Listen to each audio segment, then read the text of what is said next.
Adelante.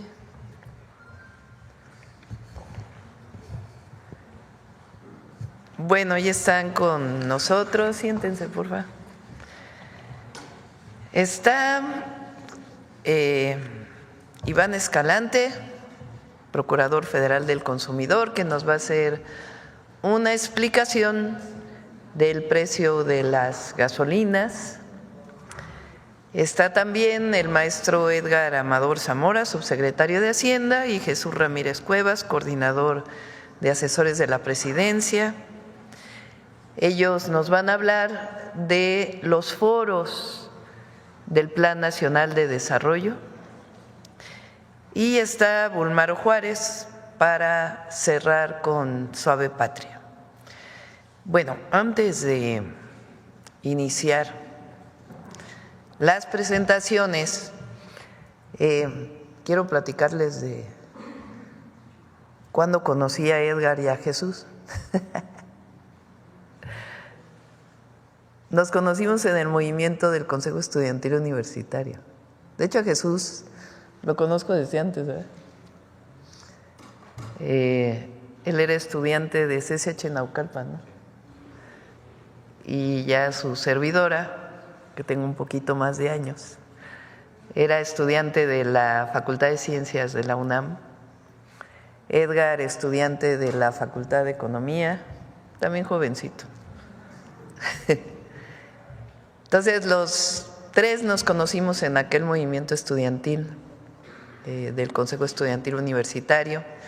Para todas y todos los jóvenes y los no tan jóvenes que no conocen de este movimiento, en 1986 el entonces rector Carpizo hizo una modificación a los estatutos de la UNAM y planteó que hubiera cuotas de inscripción de colegiaturas, exámenes departamentales iguales independientemente de la carrera, acababa con el pase automático de las preparatorias y CCHs de la UNAM a las licenciaturas, y varios temas. Entonces se organizó un movimiento estudiantil en aquella época. Se hicieron primero algunos mítines, eventos, asambleas en las facultades, en las prepas, en los SHs, en contra de esta reforma que además la habían pasado en el Consejo Universitario, le decían por obvia resolución, o sea, en vacaciones pasaron la reforma. Y nos organizamos como estudiantes, porque estábamos en contra, principalmente de que hubiera colegiaturas y inscripciones en la UNAM. En aquella época decían las autoridades universitarias, y por cierto, muchos de los intelectuales que el presidente le llamaba orgánicos, pegados al rector Carpizo, muchos otros profesores de la UNAM, asesores del movimiento estudiantil. Entonces el movimiento se organizó y nombramos representantes en cada facultad, en cada escuela, e hicimos un consejo de los representantes, el Consejo Estudiantil Universitario. Jesús era representante del CCH Naucalpan. Ya de la Facultad de Ciencias Políticas. Nos conocimos cuando iba en el CCH Naucalpan, pero ya era de la Facultad de Ciencias Políticas. Y Edgar de la Facultad de Economía. Entonces hicimos este consejo estudiantil y lo primero que pedimos fue un diálogo público con la autoridad universitaria, porque en los medios de comunicación y demás pues había una ofensiva en contra de los estudiantes. Se pidió el diálogo público y que se transmitiera por Radio UNAM.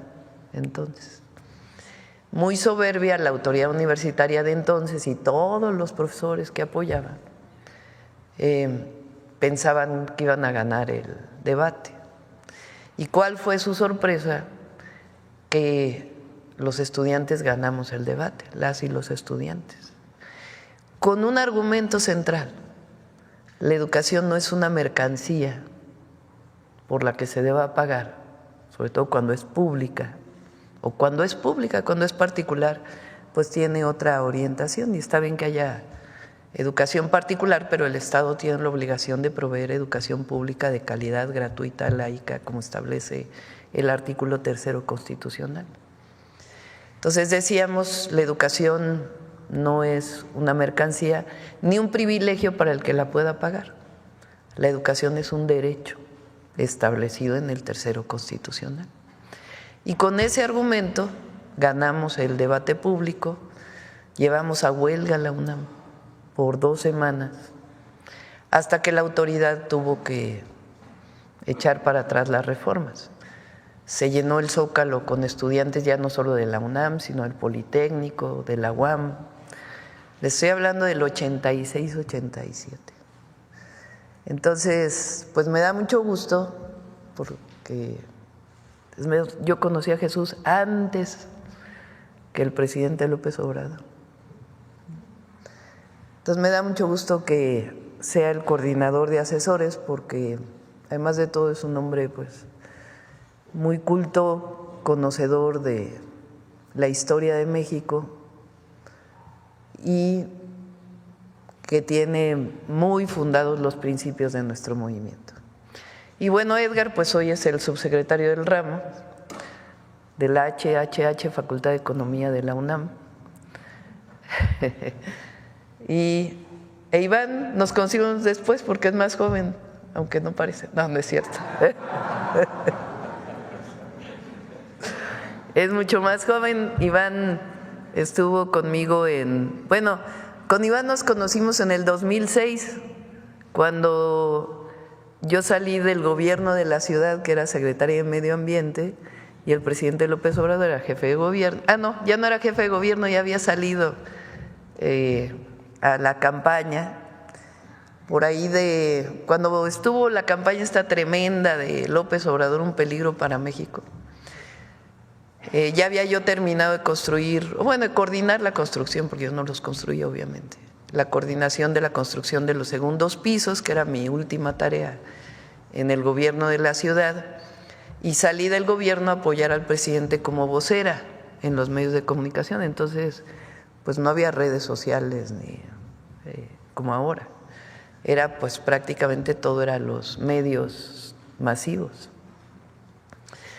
Y el que me entrenó, hubo 2 personas que me entrenaron para salir a los medios, Iván Escalante y Rosa Isela Rodríguez, para que vean que pues tenemos muchos años de conocernos y estar en este gran movimiento de transformación del país. Bueno, Iván, adelante.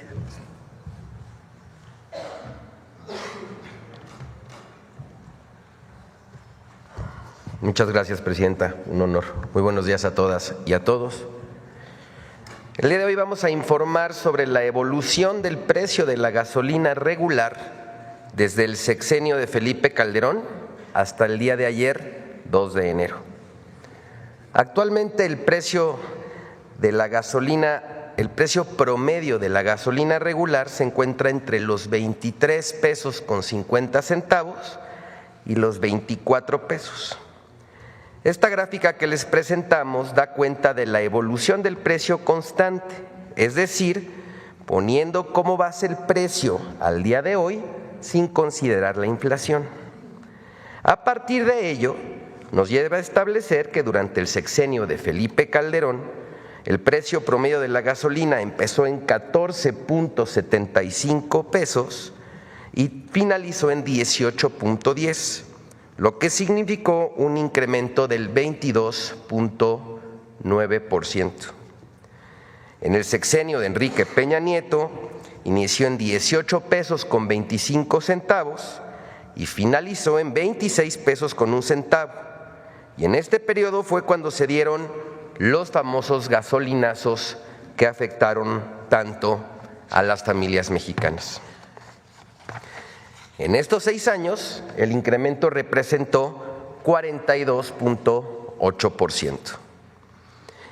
En el gobierno del presidente Andrés Manuel López Obrador, quien cumplió su promesa de no incrementar en términos reales el precio de la gasolina, pasó de 25.48 a 24.15, lo que significa una reducción del 5.2%. Y en los 3 meses de la presidencia de la doctora Claudia Sheinbaum, al iniciar su sexenio, el litro de la gasolina se encontraba en 23 pesos con 95 centavos y al 2 de enero está en 23,85, lo que indica que tuvo una disminución del 0.4%, cumpliendo también su promesa de no incrementar el precio de la gasolina. Aquí un mensaje a todos y todas las y los panistas que aseguran que el grupo parlamentario de Morena se negó a limitar el precio de la gasolina por debajo de los 20 pesos, les decimos que mienten, pues no existe registro alguno sobre dicho señalamiento. En esta gráfica, que es muy clara, se nota que los responsables de los incrementos desmedidos de las gasolinas fueron durante los sexenios prianistas. Ahora bien, en la siguiente diapositiva se puede ver que los precios de las gasolinas se han mantenido por debajo de la inflación acumulada prácticamente desde octubre de 2019. Y por cierto, el comportamiento del precio del diésel en términos reales también ha disminuido en un 11.03% durante los sexenios del presidente López Obrador y la presidenta Claudia Sheinbaum, mientras que en el de Calderón se incrementó en un 57.6% y en el de Peña 40.3%. En la siguiente lámina se muestra el precio promedio de la gasolina en distintos países del mundo, destacando que nuestro combustible está por debajo del precio de países como Sudáfrica, España, Reino Unido, Alemania, Francia, Italia y Suiza. Informarle, Presidenta, a usted, al pueblo de México y a los medios de comunicación que a partir de la siguiente semana no solo vamos a estar poniéndole taches en las conferencias de prensa a las gasolineras que se pasan de listas con sus precios, sino que iremos físicamente a colgar unas lonas con este diseño para señalar a aquellos gasolineros que se vuelan la barda con lo que ganan a cada litro de gasolina. Aquí les mostramos un ejemplo de algunas gasolineras que están en este supuesto. La gasolinera Petroseven, ubicada en San Pedro Garza García, Nuevo León, le gana a cada litro de gasolina 4 pesos con 97 centavos. Y la gasolinera Móvil en Monterrey, también en Nuevo León, le gana 4 pesos con 75 a cada litro que vende. Vamos a estar revisando constantemente, siguiendo su instrucción, Presidenta, los precios de las gasolinas y denunciando a las empresas que se vuelan la barda. Muy buenos días a todas y a todos. Con permiso, Presidenta.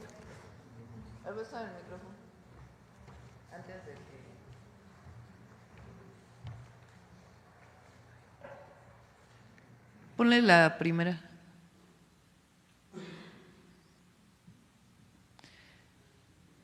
Esta gráfica lo que muestra es el precio de la gasolina, se llama a pesos constantes. ¿Qué quiere decir? Se descuenta la inflación. O sea, si tomamos en cuenta la inflación cada año, entonces habría una elevación del precio. Pero si consideramos lo que significaría el precio a los pesos, en este caso, del 2025, ¿cuánto valdría la gasolina en el 2018, en diciembre del 2018, si consideramos los pesos del 2025? Eso quiere decir los precios constantes. Entonces, si lo consideramos así, lo que vemos es que con estos pesos del 2025, la gasolina en la época del cierre de Peña Nieto estaba a 26 pesos del 2025, considerando el porcentaje de la inflación. Entonces, lo que vemos aquí es que en términos reales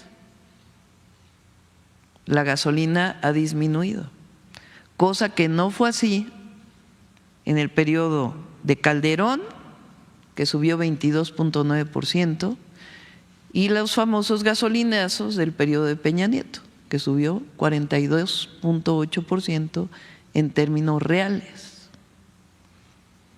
Entonces, el precio de la gasolina, que lo vamos a seguir viendo en el quién es quién en los precios de los lunes, que lo va a seguir presentando Iván, debería estar entre 23 y 24 pesos. Es un margen razonable para las ganancias de los gasolineros, incluido el IEPS y todo lo que tiene que ver con los impuestos. Sobre ese margen vamos a estar.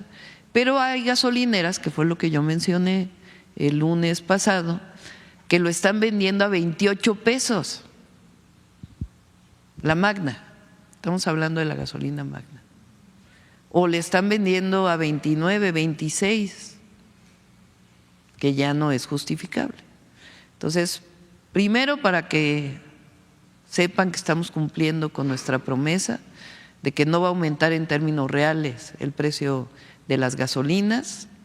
Y segundo, que sepan que Profeco, dentro de su margen de actuación, pues no solamente va a estar denunciando aquí las gasolineras que tienen precios mayores, sino que también pues va a ir a las propias gasolineras a ponerles un tache para que la gente sepa pues si están dentro del margen o no de lo que debe ser el precio de la gasolina. Bueno, esto es sobre este tema. Ahora sí, el Plan Nacional de Desarrollo. ¿Quién empieza, Edgar?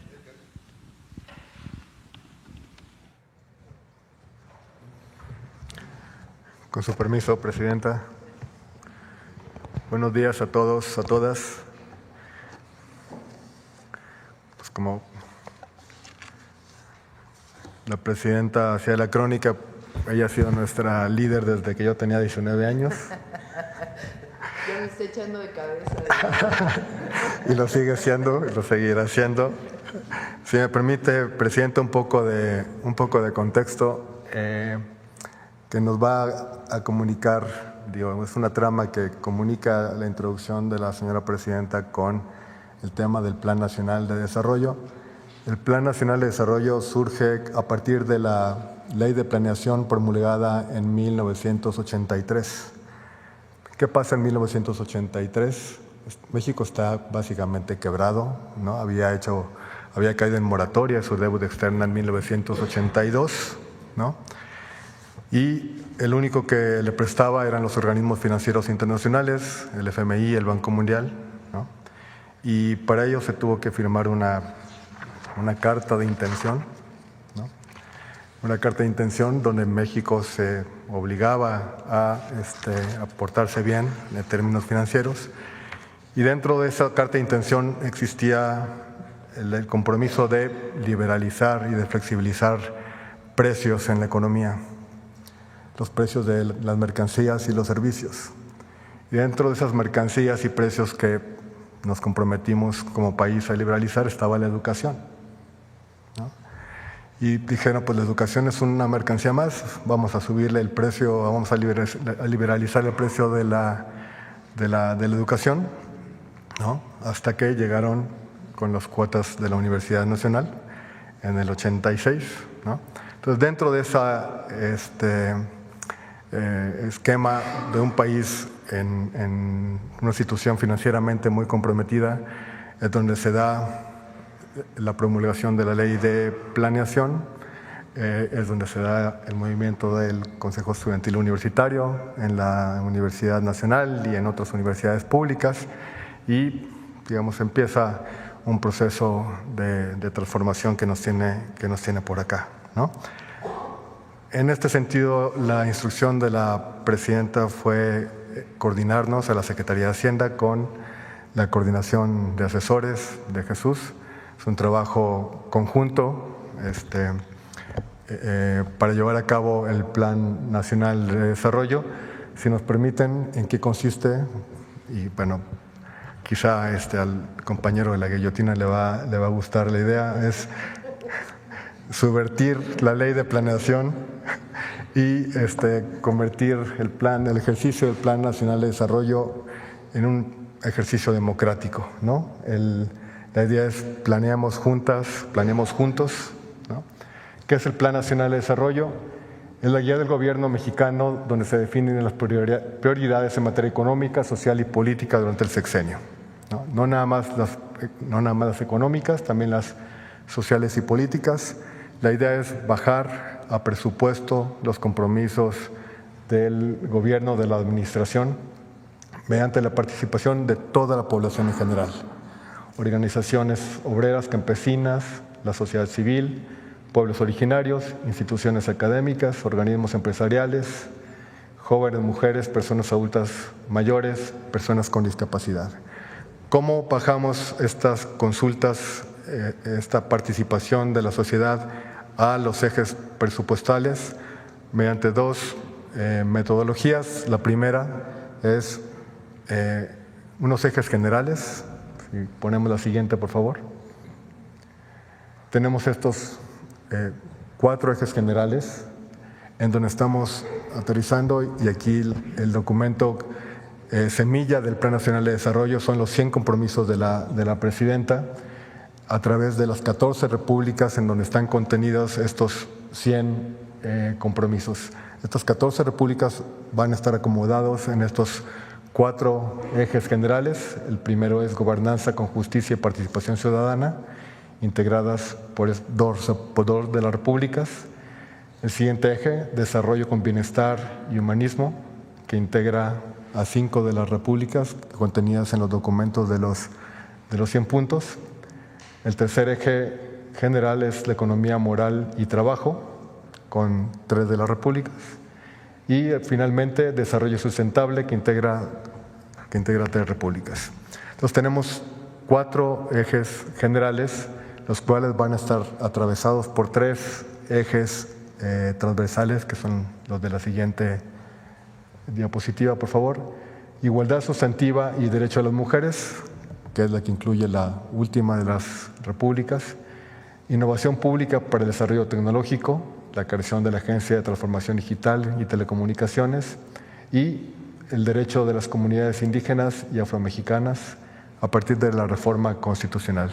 Estos 3 ejes son transversales, van a ser comunes a los 4 ejes generales, y ahí vamos a plantear no nada más los 100 puntos que recogen el planteamiento de la presidenta a partir de su recorrido por el país, sino que a través de los foros, y le dejo la palabra a Jesús, vamos a pedir, a incentivar, a animar la participación de la sociedad y de todos los grupos activos para que enriquezcan el documento y configurar el Plan Nacional de Desarrollo, que acabará aterrizado en ejes y partidas presupuestales.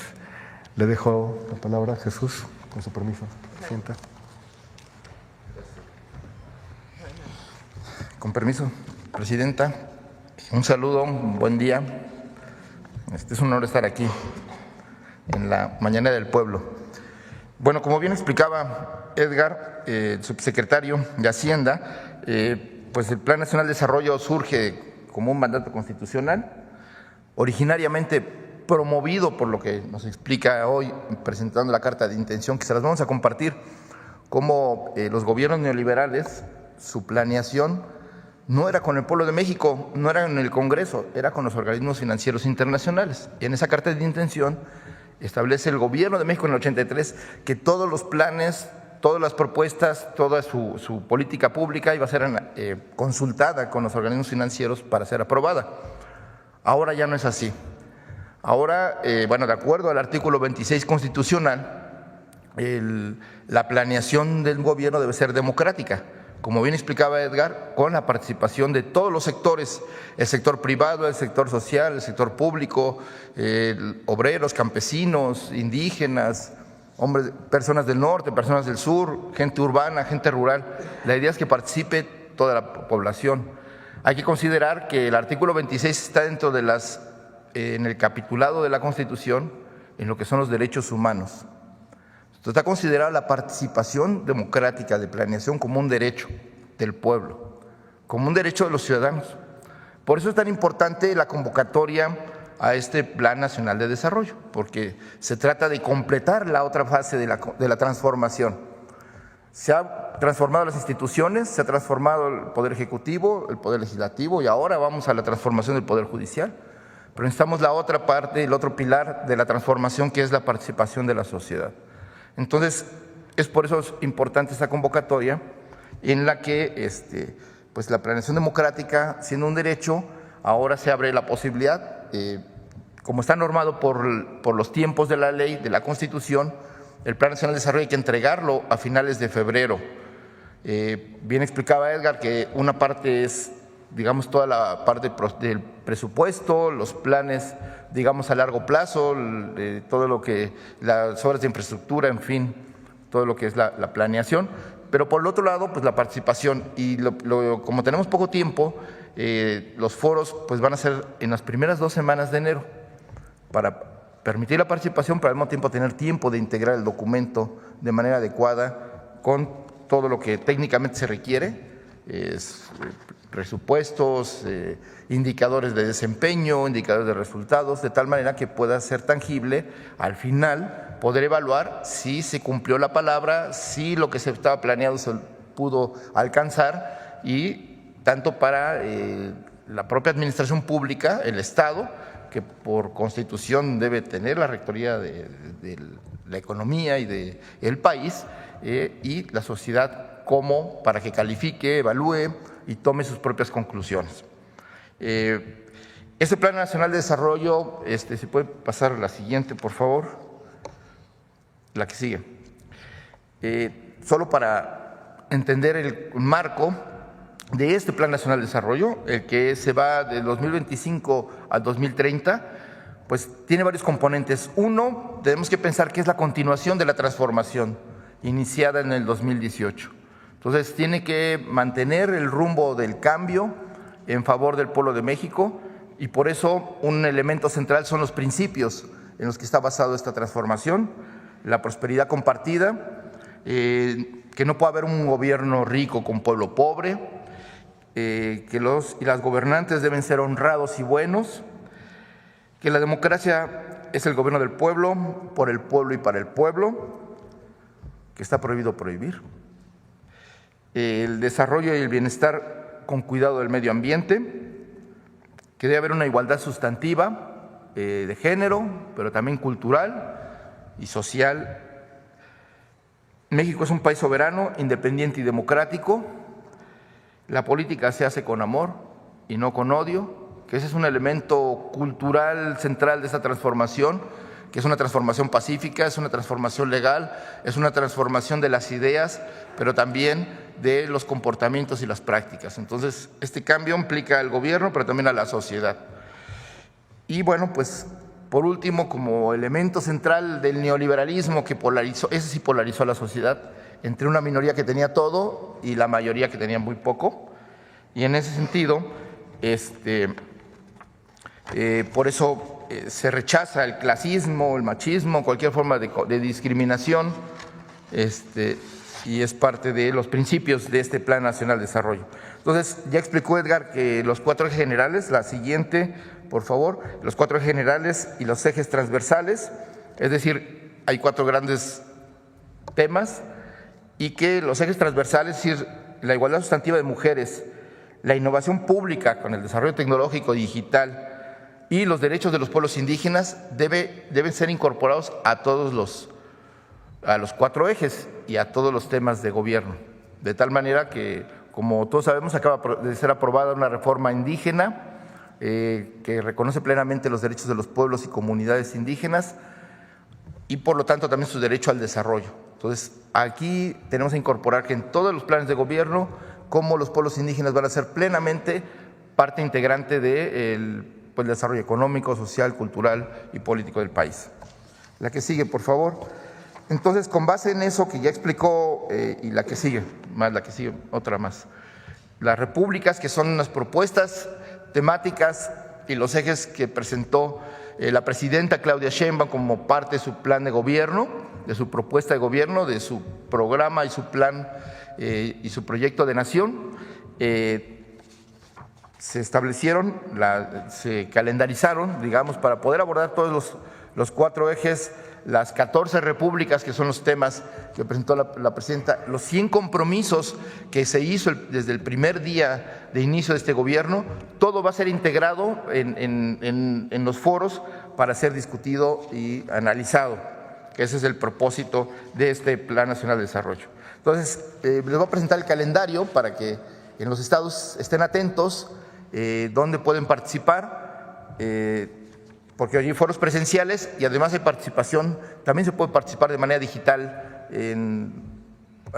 pues inscribiendo sus propuestas, sus documentos, sus análisis, sus comentarios, sus reflexiones, y todo va a ser tomado en cuenta para integrarse en el Plan Nacional de Desarrollo. Entonces, los foros propiamente comienzan el próximo lunes 6 de enero hasta el 17 de enero.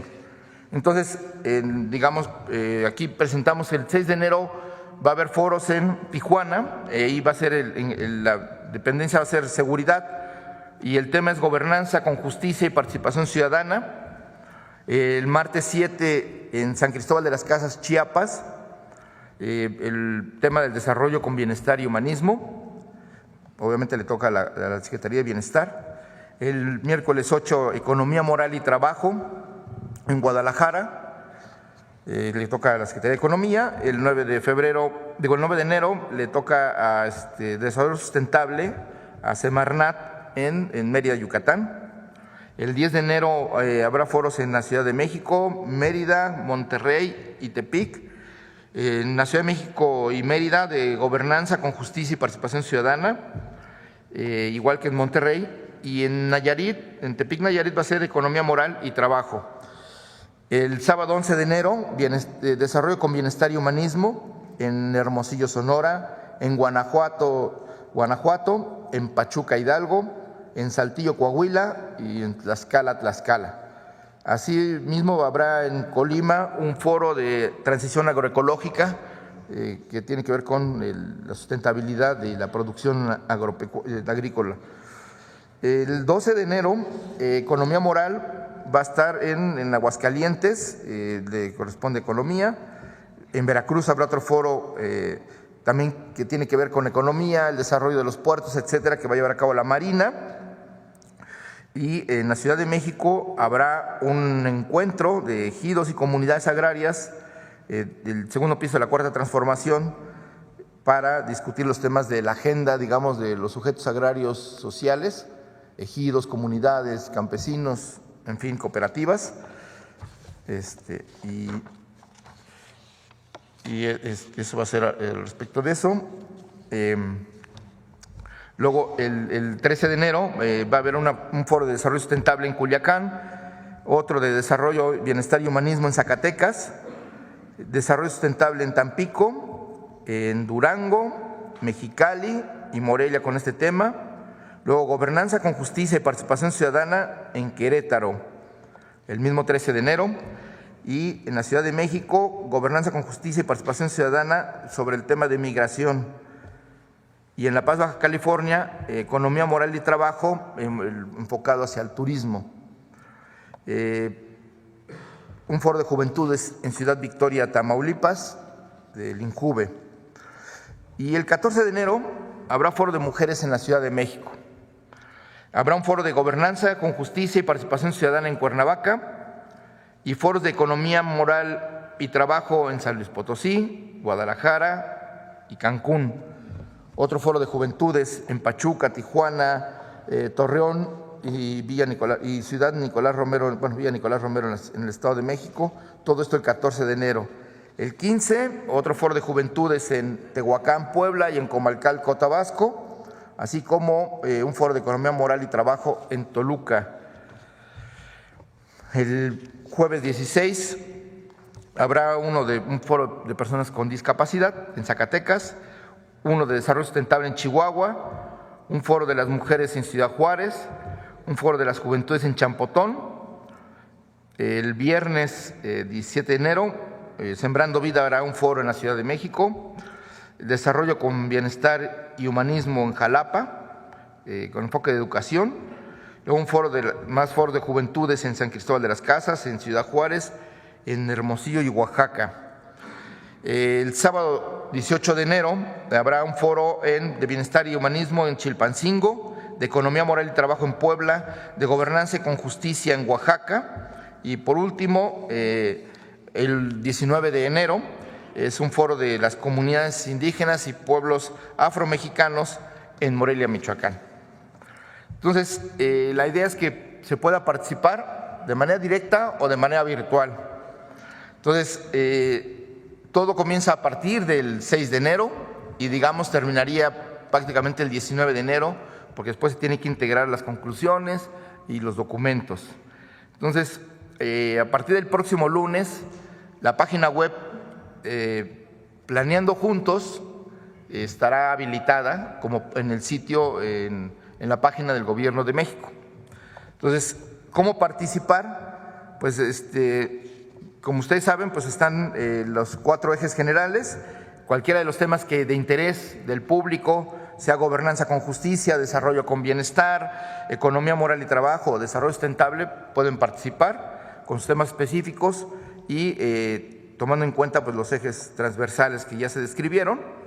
Entonces, ¿cómo pueden participar? Aquí está establecido, digamos, una plantilla de cómo integrar, ¿no? Por ejemplo, dice, describe tu propuesta, o sea, si un ciudadano, un grupo de ciudadanos, una organización, un sindicato, en fin, tengan una propuesta, tienen que describir su propuesta de manera muy puntual. Por ejemplo, aquí habla de expandir las estancias para el cuidado de personas de adultos mayores, ¿no? Que es la propuesta hipotética que se presenta aquí.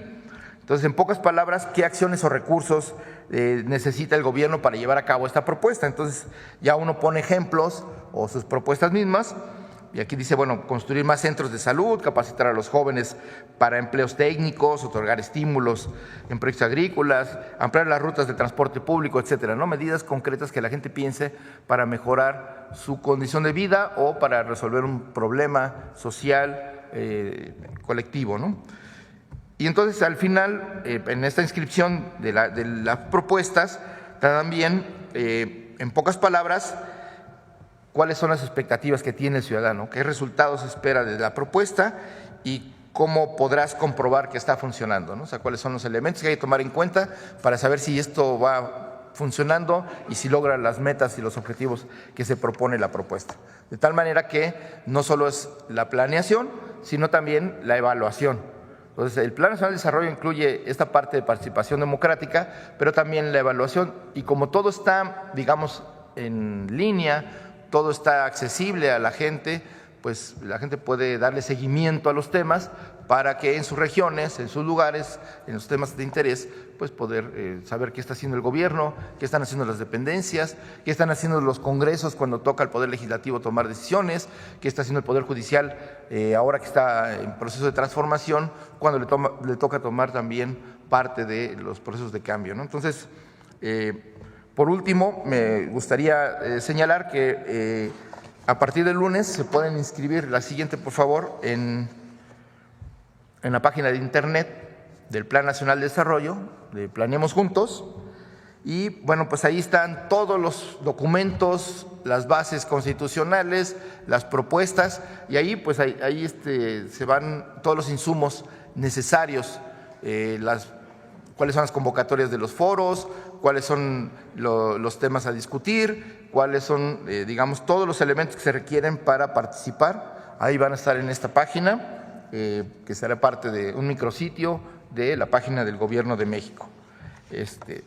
Pues ahí yo lo dejaría, solo decir al final que es un gusto grande presentar este proyecto nacional de desarrollo, escuchando a la presidenta decir, hablando de un movimiento histórico, por decirlo así, estudiantil, que fue el primer movimiento que se opuso de manera directa, pero además triunfó frente a los propósitos privatizadores del neoliberalismo, que pensaba que todos los bienes públicos, todos los servicios, todos los derechos podían ser privatizados para funcionar mejor. Ya después de 36 años vimos que ese no era el camino y por eso estamos en otra senda donde el sujeto principal es el pueblo de México y por eso esta invitación a participar, a pensar qué país queremos, cómo lo podemos construir juntos, sector social, sector privado, sector público y pues todas las regiones del país que por primera vez están siendo tomadas en cuenta en planeación, en desarrollo, en proyectos económicos, en proyectos de infraestructura y por supuesto y sobre todo los derechos de la gente, ¿no? Los derechos sociales. Entonces, pues una invitación a que este país es democrático pensando que la democracia no es solo la elección de autoridades del Poder Ejecutivo, de representantes en el Poder Legislativo y ahora de jueces, magistrados y ministros, sino también, y como lo describe el artículo 3 constitucional, la democracia debe ser un modo de vida. Debemos acostumbrarnos a que la democracia debe ser la forma en cómo debemos convivir, no solo gobernantes y gobernados, sino también entre la misma sociedad. Entonces, lo que dice el artículo 3 constitucional es que la democracia debe ser un sistema de vida que procure el mejoramiento constante de su pueblo.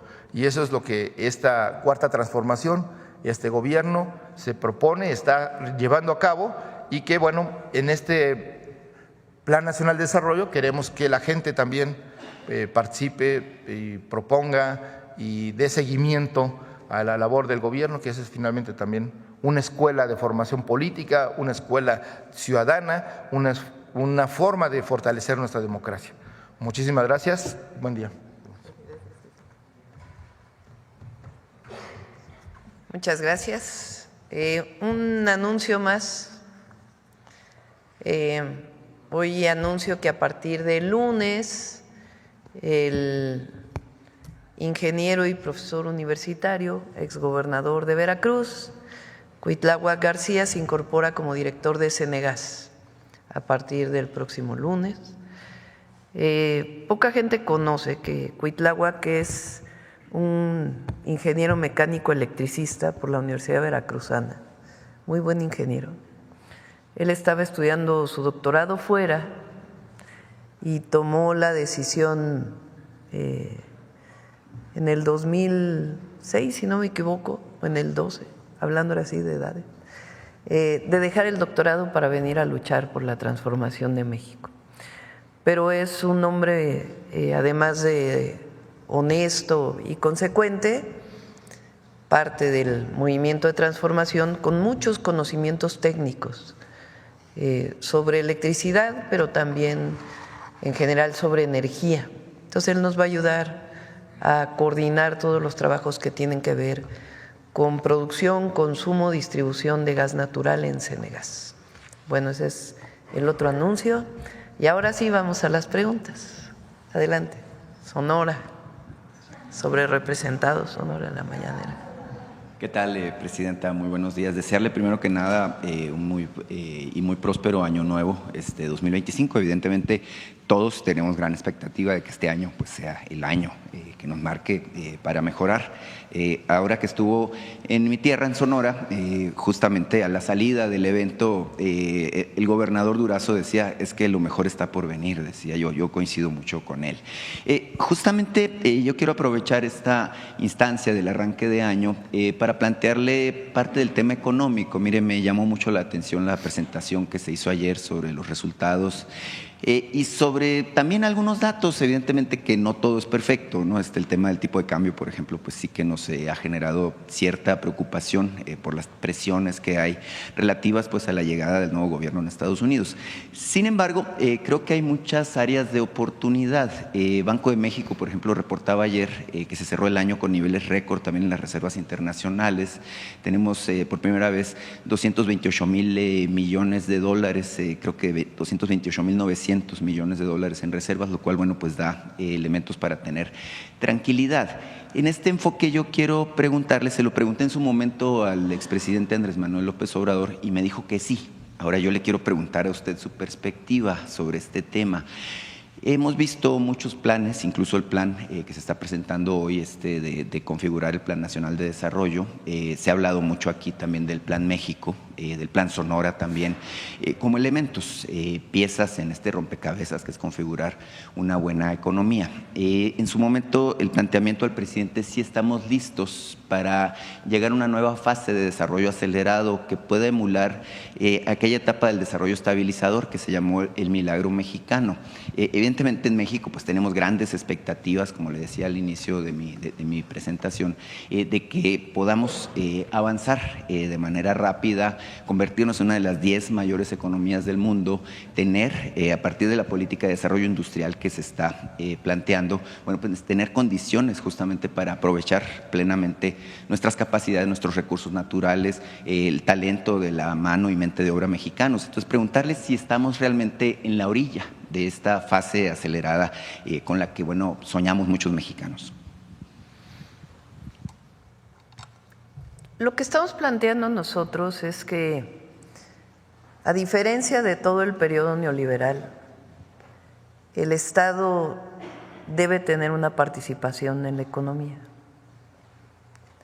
como eje central de la planeación, y que no se confunda con que estamos en contra de la inversión privada o del mercado, no.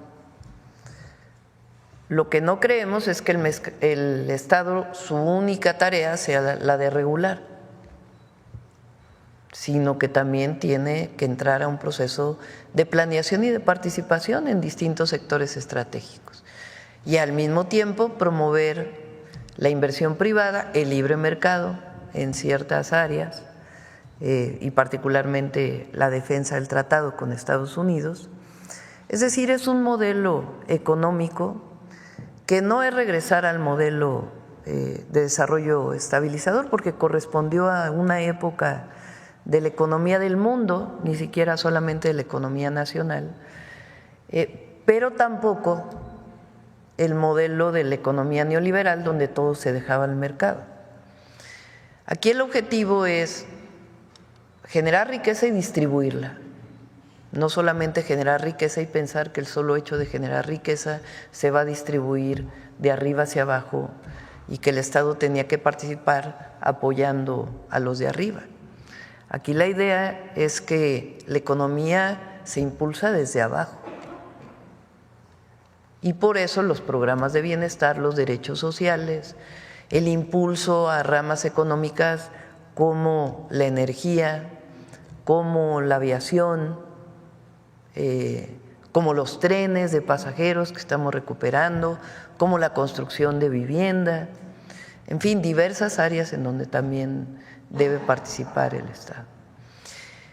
Esta idea que tienen los organismos internacionales, que todavía la tienen a pesar de que muchas cosas han cambiado en el mundo, de que solo es el mercado quien debe guiar la economía, pues lleva a pensar a lo mejor que en México va a haber bajo crecimiento económico. Nosotros creemos que con el Plan México y el plan de desarrollo que tenemos vamos a impulsar el crecimiento económico. Ahora, no es suficiente el crecimiento económico. Un país debe medirse no solamente por cuánto aumenta el Producto Interno Bruto, sino cómo se distribuyen los recursos, cuánto ganan sus ciudadanos, cuál es el salario que perciben, a qué derechos tienen acceso, y no solamente los grandes indicadores del desarrollo o de la economía. No solo nos interesa la inversión extranjera directa, sino nos interesa cuántos empleos se está generando, cuánto ganan los trabajadores que generan esos empleos producidos por la inversión. Ahora, el mundo ha cambiado en el sentido de que durante todo el periodo neoliberal la visión era la globalización. Entonces, no importaba dónde se fabricaran las cosas, había que traerlas de los lugares donde se producían más barato. Eso llevó a esta definición de que no debería de haber política industrial, o de que México no debería refinar su petróleo, o de que México no importa que no produjera fertilizantes, había que adquirirlos donde fueran más baratos. Entonces, incluso muchas empresas que se privatizaron durante el periodo neoliberal cerraron como los ferrocarriles de pasajeros o como la producción de fertilizantes o como petroquímicas, que dejaron de producirse en México porque eran más baratos producirlos en el exterior. La propia crisis del neoliberalismo desde el 2008, por la crisis del 2008, y particularmente agravada años después por la pandemia y los costos que generó la distribución de mercancías y las limitaciones en la distribución de mercancías y el propio crecimiento económico de China, pues llevaron a una visión distinta de ya no impulsar la globalización, sino los mercados regionales. Entonces, ¿qué visión tenemos nosotros? Tenemos la visión del Plan México, que ¿qué significa? Seguir promoviendo los grandes derechos del pueblo de México. Educación, salud, acceso a la vivienda, los derechos hoy establecidos en lo que eran los programas de bienestar, seguir apoyando desde abajo y al mismo tiempo impulsar la inversión privada. ¿Cómo? Que genere bienestar y que se instale en aquellos lugares en donde hay recursos naturales que permitan su desarrollo. Es decir, no vamos a poner cerveceras en Mexicali o no vamos a promover, no nosotros, no vamos a promover que se pongan cerveceras en Mexicali, sino en los lugares en donde hay agua, como fue el caso de Constellation Brands, se llama, ¿no? Que se movió a Veracruz y que hoy tiene pues una producción muy importante. A eso le llamamos relocalización de empresas con desarrollo regional, a partir de polos de bienestar. ¿Qué más planteamos? Que México poco a poco debe producir bienes que dejaron de producirse en México en todo el periodo neoliberal y fortalecer la producción nacional con empresas nacionales, desde las microempresas hasta las grandes empresas y con empresas extranjeras. Entonces, una visión de desarrollo del país que lo que busca es, sí, crecimiento económico, pero sobre todo bienestar. O sea, el desarrollo tiene que tener dos apellidos, sustentabilidad y bienestar. Y eso es lo que estamos planteando. Y justicia al final de cuentas. Hoy el INEGI, por cierto, presenta el dato de cómo está el empleo al cierre del mes de noviembre. Presenta una tasa de desempleo del 2.6%, muy similar a la que ya se había reportado el día de ayer.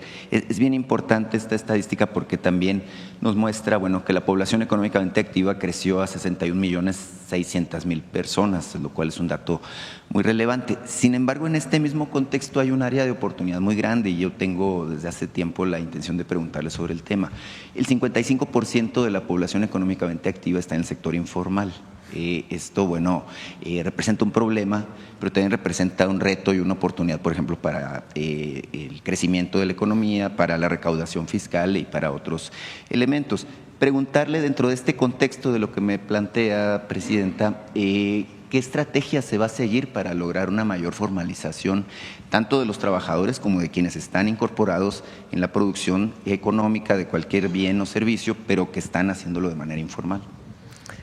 Cuando se piensa en la economía informal, a veces solamente se piensa en las personas que venden en vía pública, por ejemplo, y que a lo mejor no tienen un espacio y que pagan impuestos, aunque no, digamos, lo que pagaría un microempresario formal dedicado al comercio.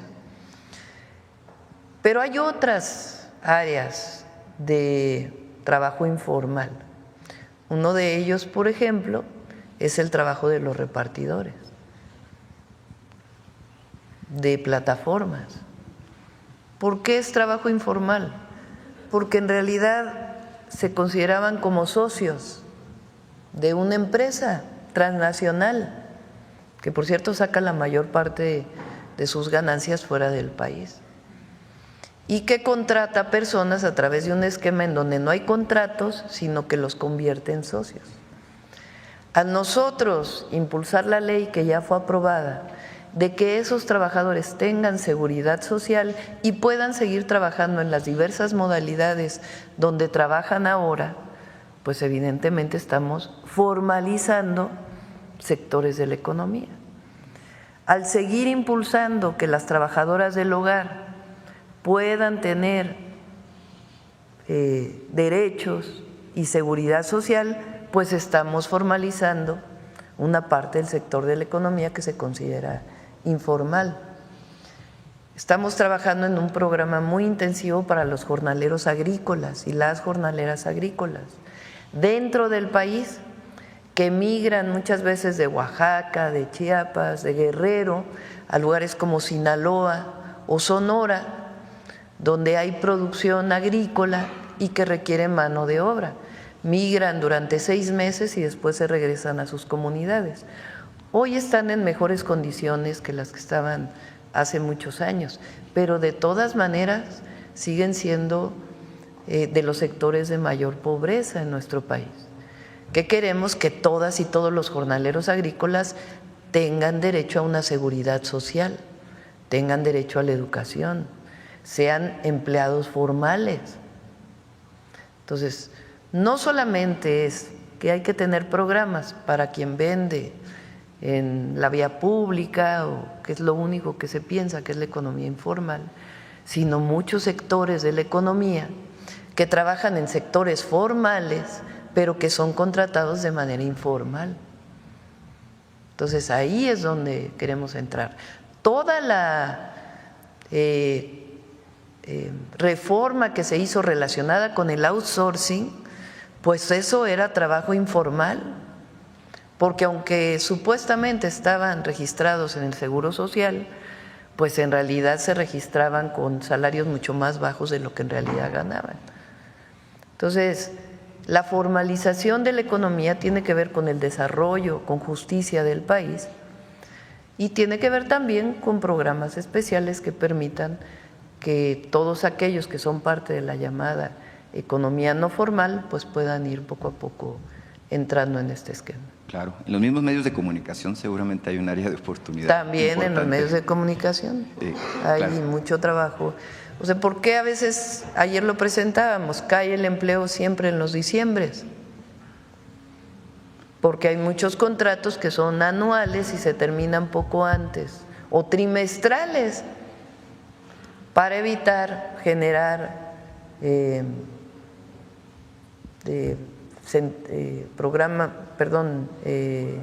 antigüedad y ser parte del Instituto Mexicano del Seguro Social. Se contratan por honorarios, muchos de ellos, y antes de que termine el año se les da de baja y en enero se vuelven a contratar para que no sean parte ni del reparto de utilidades ni del aguinaldo muchas veces. Entonces ahí también hay un área de oportunidad muy grande. Claro. Omití presentarme, presidenta, Demián Duarte de Sonora Power.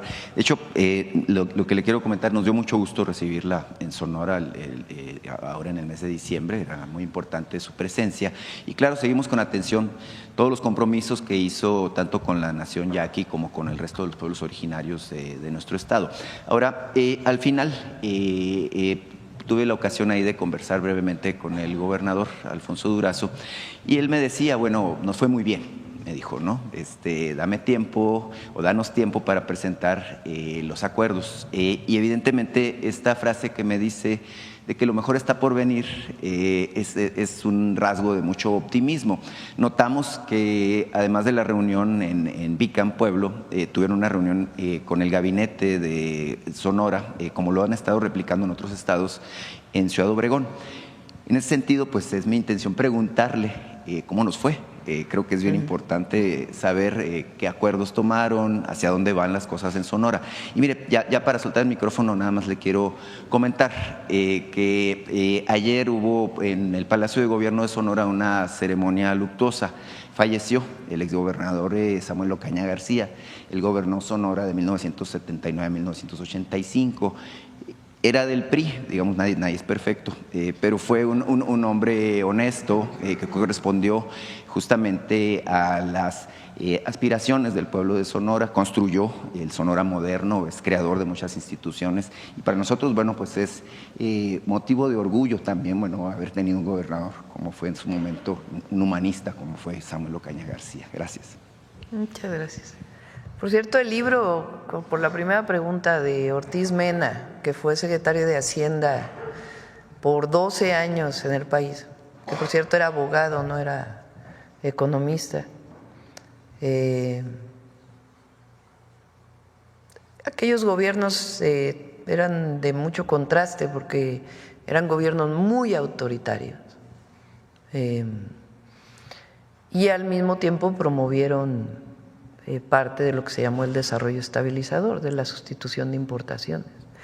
Y ese libro del desarrollo estabilizador de Ortiz Mena es muy bueno, la verdad muestra pues lo que fue la economía de aquellas épocas y cómo se generó este sentido de planeación, que por cierto, Ortiz Mena fue quien diseñó el plan de desarrollo de López Mateos y después de Díaz Ordaz, que era parte del desarrollo estabilizador, él fue parte del diseño de la nacionalización no solamente de la industria eléctrica, sino de Teléfonos de México.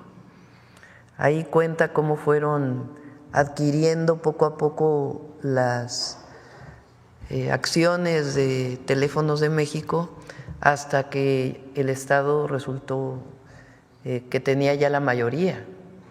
O cómo cuando se pone de acuerdo el gobierno de México para la nacionalización de la industria eléctrica, establece un plan de pago, porque se les pagó a las empresas inglesas principalmente, establece un plan de pago con tasas bajas y le pide a esas empresas que no se lleven el dinero de México, sino que inviertan en otros sectores de la economía. Es un libro muy interesante, la verdad.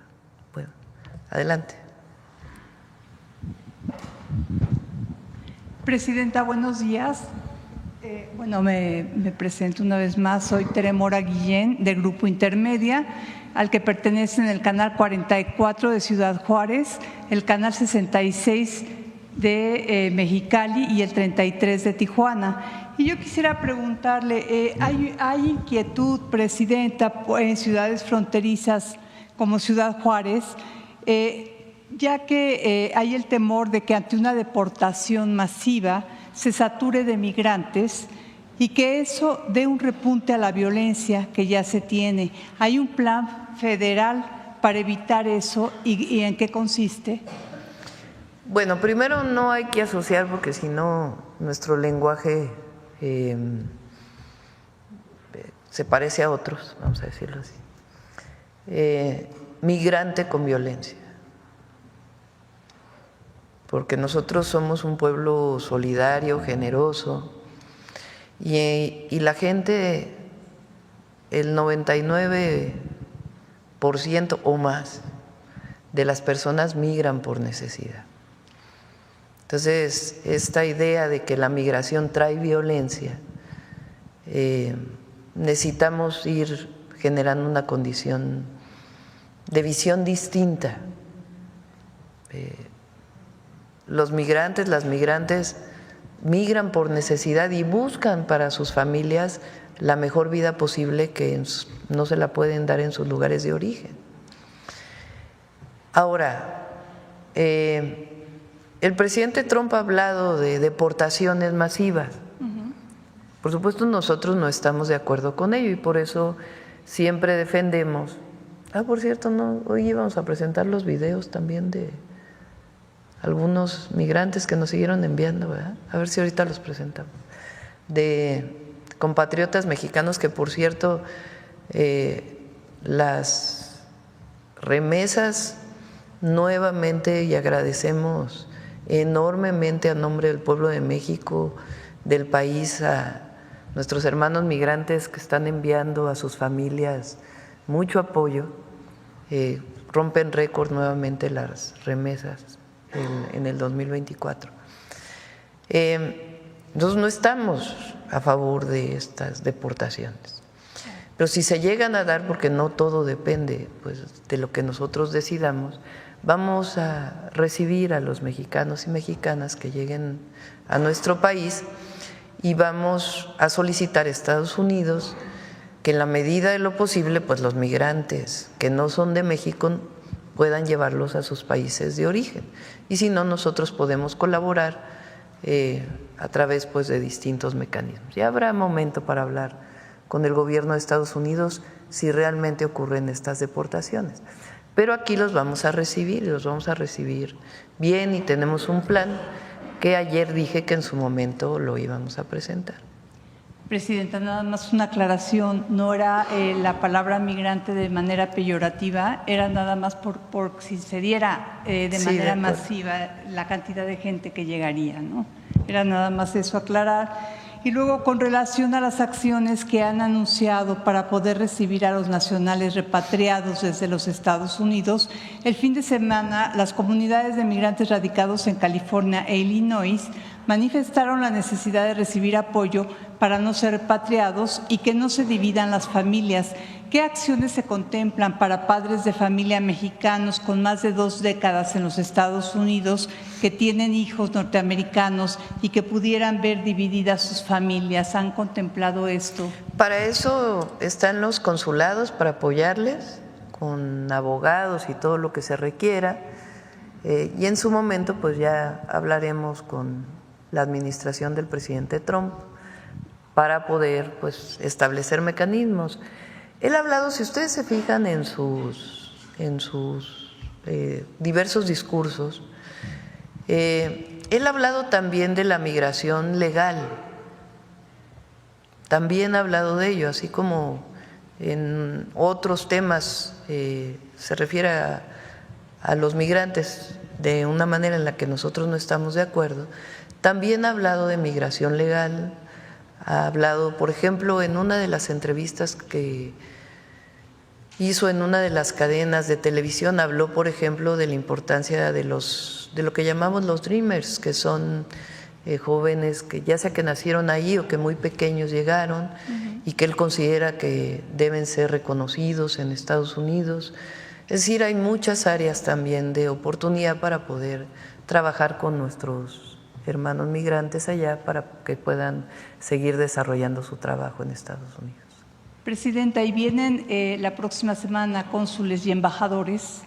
Sí, hay una reunión, la reunión que se hace normalmente en enero con los embajadores que van los distintos secretarios de Estado, apodisecretarias, para poder hablar de sus áreas de trabajo. Nos vamos a reunir y nos vamos a reunir principalmente con las y los cónsules, que les quiero pedir toda su entrega, su tiempo, su dedicación, su humanismo para la atención de nuestros hermanos y hermanas que viven en los Estados Unidos. Muy bien, presidente. Y por último, en días recientes se dio a conocer un incremento considerable en las deportaciones de mexicanos desde Canadá. ¿Qué acciones emprenderá la Cancillería para esos casos? Fíjense que es importante que se sepa, a ver si viene el canciller y la secretaria de Gobernación para informarles, porque hay deportaciones ahora y ha habido desde que nosotros llegamos y antes con el presidente López Obrador. Y se llegó a una serie de acuerdos. Por ejemplo, llegan muchas veces repatriados a diversos aeropuertos en nuestro país. Uno de ellos es el Aeropuerto Internacional Felipe Ángeles, y ahí se les atiende de manera integral. Hay compañeros de Secretaría del Trabajo, de Bienestar y de muchas otras áreas, por supuesto de Migración, que los reciben, los orientan.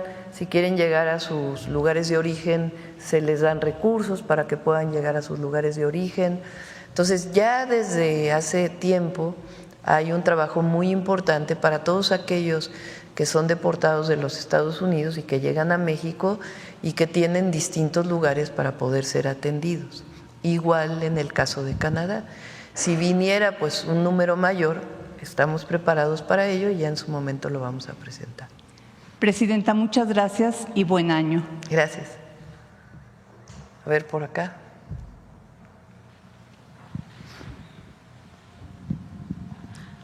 Buenos días, Camila Ayala del CIO.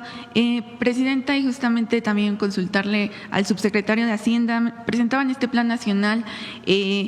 Como gobierno federal, ¿estarían proponiendo algún monto de inversión pública para este plan nacional? Y también si estarían contemplando que habría recursos para inversión pública, pues tomando el déficit fiscal. Bueno, eso es lo que es el plan, el presupuesto de egresos de la Federación, que ya fue presentado y aprobado. Ahí, ¿cuánto es en total de inversión pública? Son cerca de 800,000 millones de pesos y otros 800,000 millones de pesos para los programas de bienestar, además del presupuesto en educación, en salud, en vivienda. Entonces, digamos, el presupuesto para este año ya está definido y están definidas las obras que vamos a hacer, que las vamos a ir presentando poco a poco y las voy a presentar también. Voy a hacer el informe de los 100 días, el 12, y ahí también los proyectos prioritarios que vamos a realizar en el 2025.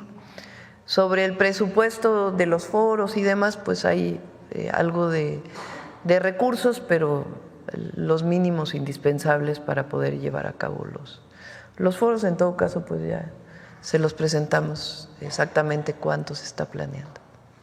Y también otra pregunta en relación con las gasolinas, justamente consultarla si estarán contemplando igual para este año un estímulo fiscal para el impuesto especial sobre producción y servicios, el IEPS, y pues su incidencia en los precios.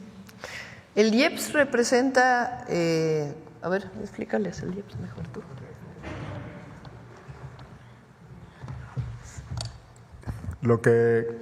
Con lo que cuenta el gobierno de la República es un mecanismo de compensación para evitar que el precio de la gasolina supere la inflación.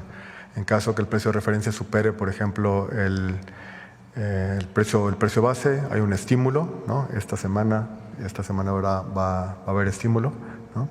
El año pasado, por ejemplo, 5 meses hubo estímulo. En años anteriores, cuando los precios de referencia se han disparado, la administración ha provisto, digamos, de estímulos considerables que se compensan con los ingresos petroleros. Entonces, el IEPS está integrado dentro del precio final. Entonces, la forma en que opera este mecanismo de compensación es mediante este estímulo regular, ¿no?, que provoca el comportamiento que presentaba la Profeco en su presentación inicial, ¿no?, donde estamos 5.4% por abajo en términos reales del precio al inicio de la administración en gasolina, 11% por abajo en términos reales en diésel. Esa es la forma en que opera el mecanismo. No es un subsidio directo, sino es un estímulo al precio del combustible. Y también aprovechando justamente una pregunta diferente a la conferencia sobre los adeudos con los proveedores de petróleos mexicanos, y justo lo pregunto aprovechando mi asistencia a la conferencia, Presidenta, si se pudiera pues saber cómo se encuentra este corte y también que va arrancando el 2025. Se va a pagar a todos los proveedores. Diciembre inició ya el pago a proveedores y estableció Hacienda un mecanismo para garantizar el pago a proveedores entre enero, febrero, marzo, esencialmente. Se van a recibir todos los pagos. Pero se confirma entonces que en diciembre sí recibieron pago los proveedores. No todos, pero sí una parte recibió los pagos y se va a cumplir con los proveedores como debe hacerse. ¿Se podrá conocer algún porcentaje? Se va a pagar a todos en los siguientes meses. Gracias. Acá.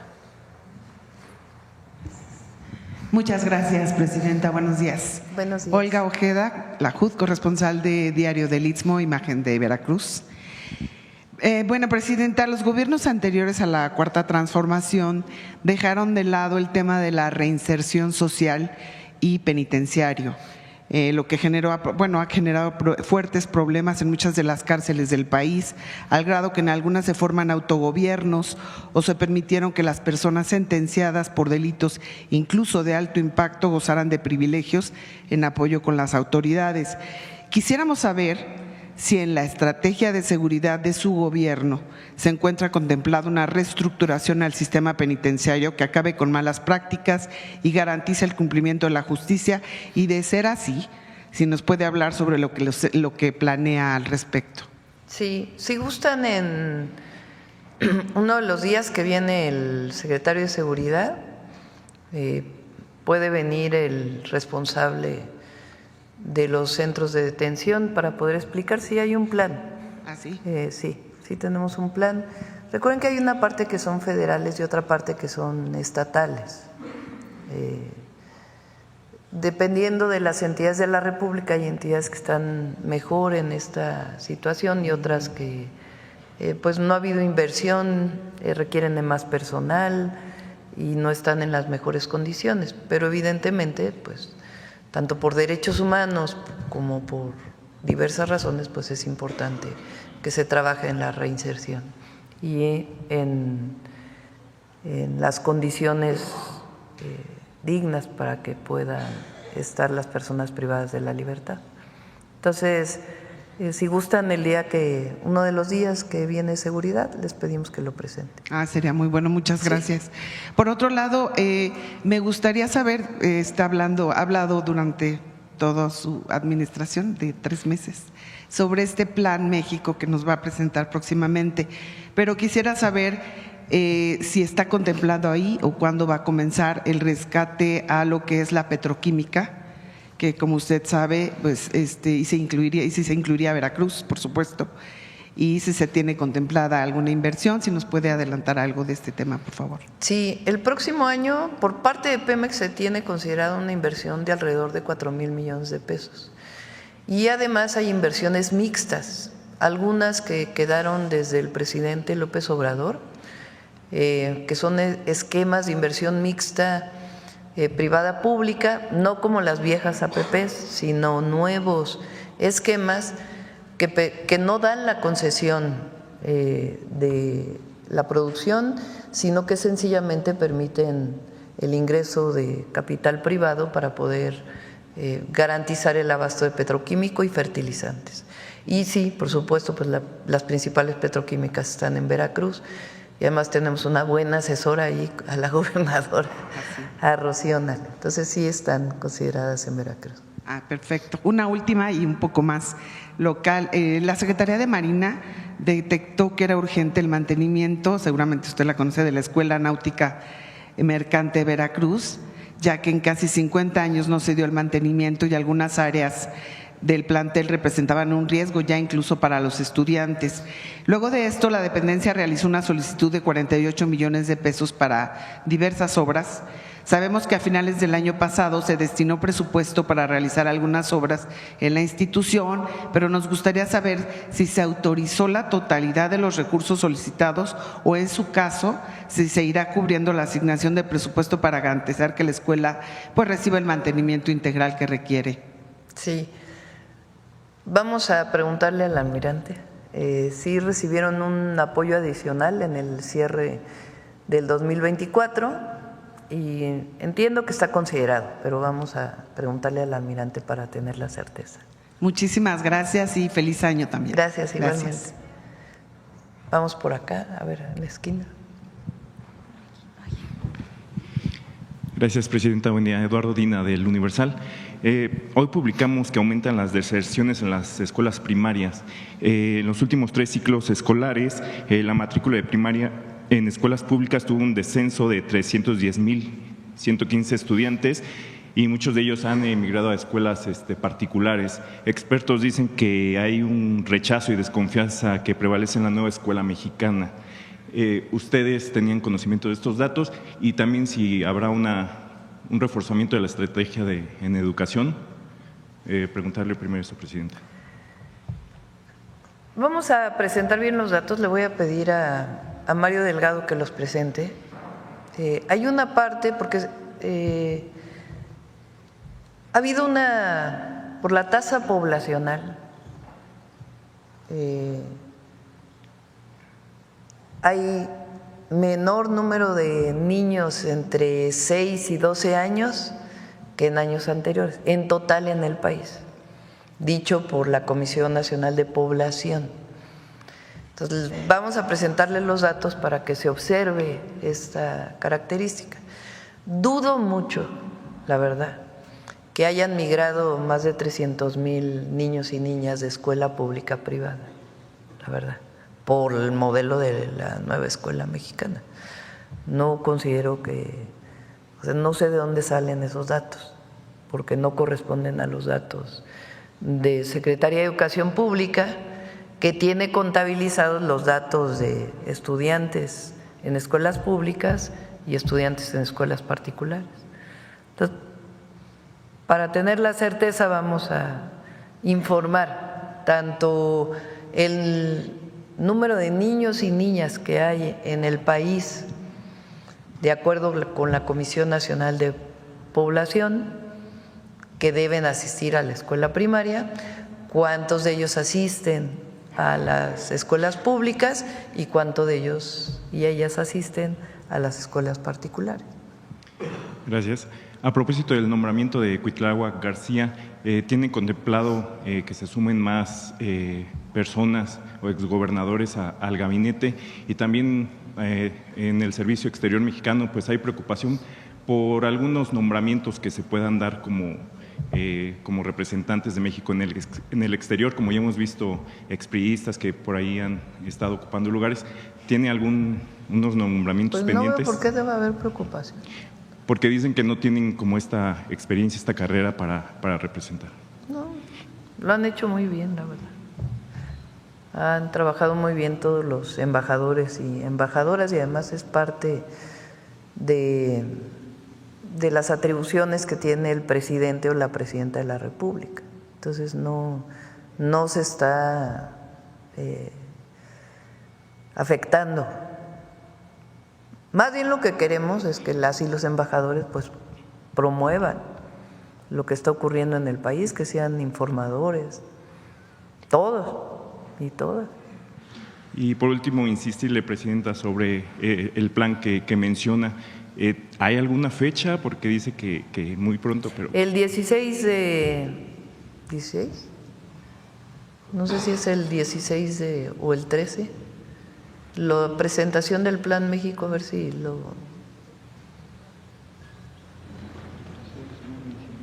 Si Luisa te dice, porque no recuerdo si es el 13 o el 16.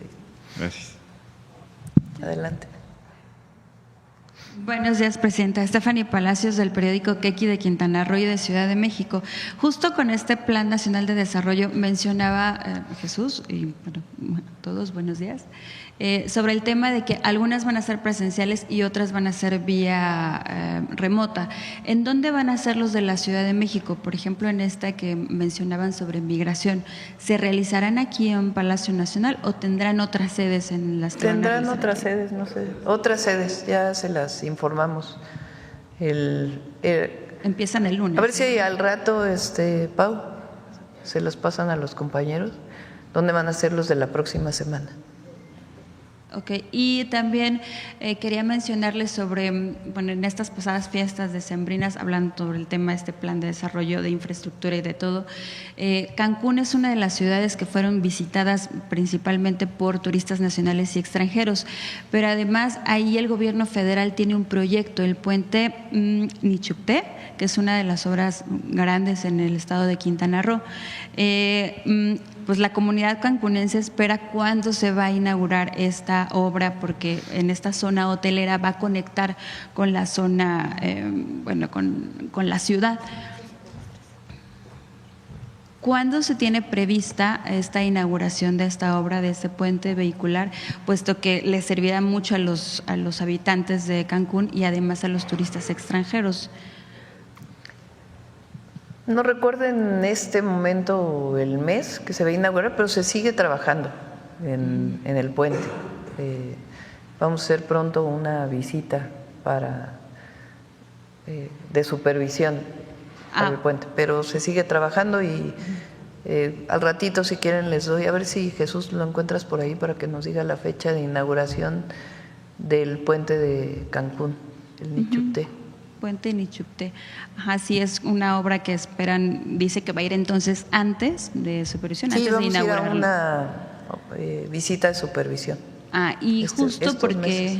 justo porque va a ser como esta reunión también de presidentes municipales, y esta también para cuándo está prevista, justo también por el plan El nacional. 16 ya me acordé, el lunes 13 es Plan México y lunes 13 es Plan México y el jueves 16 es la reunión con presidentes municipales. ¿Y esa va a ser aquí en Palacio Nacional? No, ¿O no dijo que caben iba- aquí. Yo creo que lo vamos a hacer en el World Trade Center. En el World Trade Center. Sí. Y justo en el estado de Quintana Roo, ¿tiene algunas personas confirmadas que van a asistir en estas? Vamos a invitar a todas y todos los presidentes municipales del país. Y ya mi segunda pregunta en el tema, ayer salió una caravana migrante, entonces la primera que sería del 2025 y también la del 2025, y bueno, a días de que el presidente electo de Estados Unidos, Donald Trump, pues tome protesta ya para su llegada en segundo mandato a la Casa Blanca, ¿qué tiene el Instituto Nacional de Migración? ¿Algunas propuestas o algo por estas deportaciones En masivas? general, todas las caravanas, hubo una caravana recientemente, se les va atendiendo en el camino y se les orienta, se les da incluso la posibilidad de que tengan trabajo en México. Muchos, como van caminando, pues deciden finalmente regresar a sus países de origen. Entonces les va acompañando en todo el proceso de la caravana, y lo que se ha logrado a través de estos esquemas es que ya no lleguen a la frontera norte. Eso es de manera humanitaria, se les atiende. ¿Y se tiene previsto para cuándo ya tendrá? Bueno, lo comento porque justo hace unos días antes de que finalizara el año se presentó la muerte de un agente de migración en Ciudad Juárez, que fue muy lamentable porque además los presuntos homicidas fueron… Sí, están detenidos, por cierto. Que están detenidos y que justo eso, algunos agentes demandaban más seguridad. Y si al frente o hasta cuándo habrá este cambio del Instituto Nacional de Migración. Sí, va a haber un periodo de transición durante estos meses hasta que ya pues Sergio Salomón tome ya. O sea, todavía hasta que tome protesta el presidente electo, todavía estará al frente de Garduño. Sí. Muchas gracias, presidenta. Sí. En agosto vamos a inaugurar el puente. En agosto. Acá. Muchas gracias. Buenos días, presidenta Sheinbaum, y feliz año de parte de Ecos Media MX, medio de comunicación. Yo soy Santiago de Llano. Y pues bueno, me gustaría preguntarle, presidenta, en un contexto donde la infodemia y la desinformación afectan gravemente la confianza de las instituciones y el tejido social, o sea, prácticamente la desinformación es el cuento de nunca acabar, y aprovechando la presencia del maestro Jesús, quien fue un elemento importante en la creación de, bueno, en la planeación del evento Informar es Liberar, ¿qué estrategias implementará su gobierno para combatir este fenómeno y garantizar que la ciudadanía tenga acceso a la información verificada y transparente, especialmente en tiempos de tantas noticias falsas que buscan manipular a la gente? Pues lo primero es la mañanera del pueblo. Si no tuviéramos este espacio informativo y de debate, pues difícilmente podríamos decir las informaciones falsas que hay tanto en las redes como en los medios tradicionales, comerciales. Esto del New York Times, que todavía está ahí a debate en las redes, y nosotros lo planteamos porque los medios tienen la obligación de informar verazmente.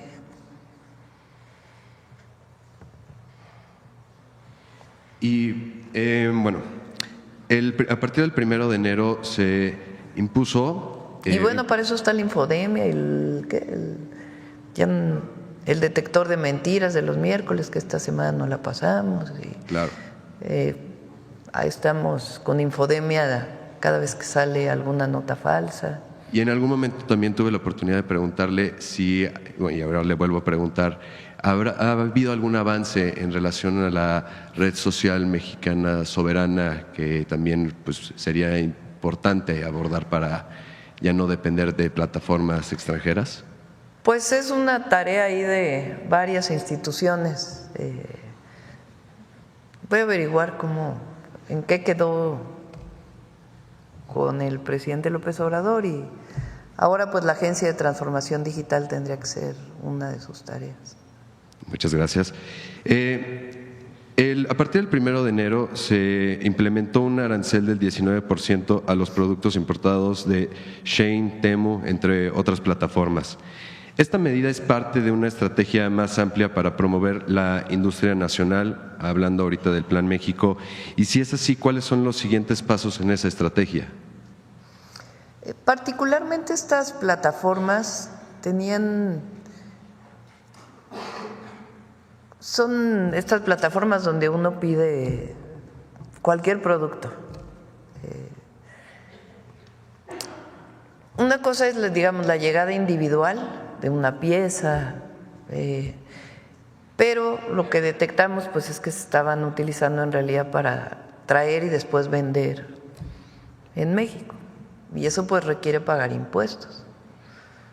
Entonces no es lo mismo que una persona, un individuo pida una pieza a que ya se traigan piezas para su venta, ¿no? Entonces eso es lo que principalmente se está estableciendo a través de este mecanismo.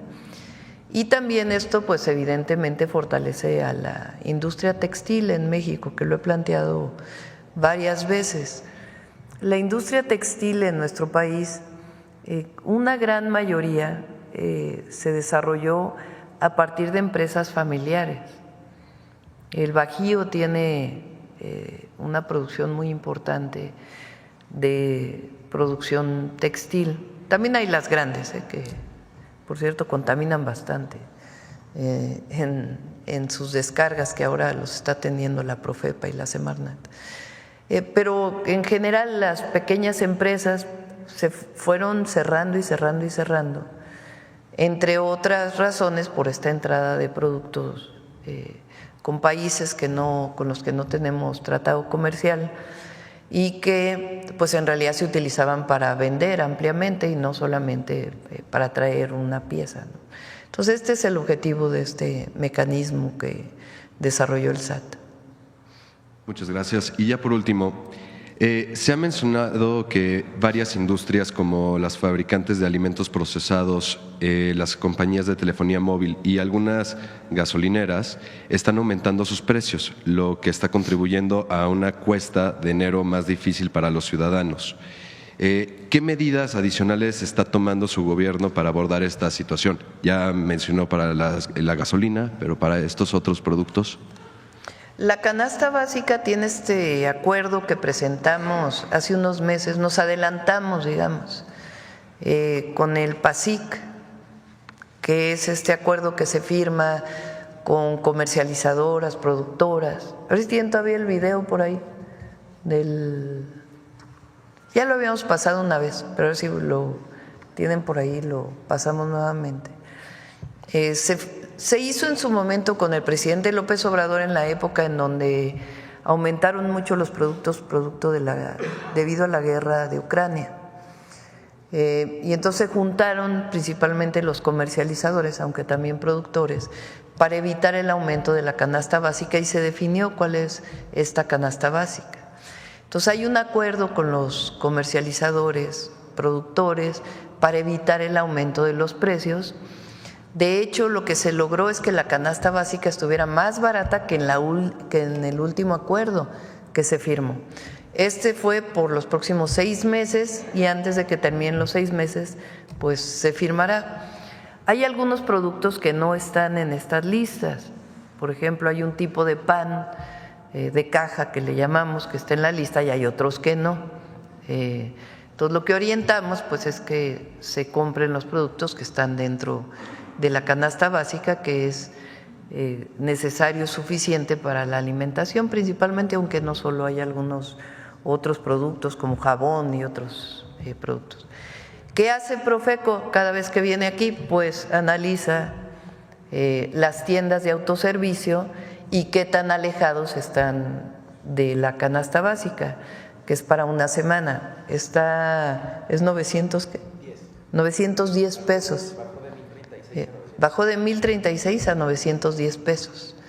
Entonces, esto pues tienen que cumplirlo las empresas porque lo firmaron para las próximas semanas, y la manera que tenemos de difundir pues es justamente el quién es quién en los precios, para que las y los consumidores pues sepan en dónde se está cumpliendo y en dónde de plano pues están aumentando los precios de manera no correcta, porque no tiene nada que ver con el costo de los productos, sino que tiene que ver pues más con un asunto especulativo, ¿no? Y las gasolinas, que dijeron que iban a aumentar las gasolinas, que iban a llegar a 30 pesos, y que están no solamente en el rango que nos comprometimos de que no iban a aumentar en términos reales quiere decir que se considera la inflación, sino que incluso están un poco más abajo. Que salió ayer en redes sociales, donde hay policías que se desmayan por el manejo justamente del fentanilo. Ayer presentaba usted este tema, pero sí es importante, no sé si usted lo vio en redes sociales. A ver, ponlos por ahí. Bueno, primero el video del PASIC, ¿ya lo tiene? A ver, es muy breve.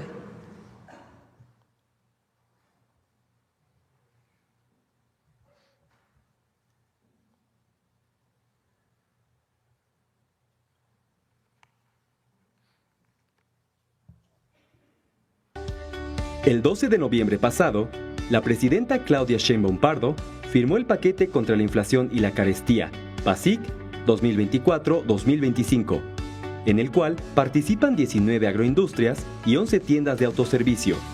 Este es un acuerdo voluntario entre el gobierno y el sector empresarial para que no aumente el precio de la canasta básica. La buena noticia es que los 24 productos de la canasta bajan de 1,039 pesos a 910 pesos. Los productos son aceite vegetal, chuleta de puerco, arroz, manzana, frijol, pollo entero, atún en lata, pasta para sopa, huevo, plátano, sardina en lata, azúcar morena, jabón de tocador, pan de caja, bistec de res, jitomate saladet, zanahoria, tortilla de maíz, papel higiénico, cebolla, leche, papa, chile jalapeño y limón. Esto ayuda a garantizar la alimentación de las familias mexicanas y a mejorar la economía popular. Cualquier abuso, repórtalo a Profeco 5568-8722.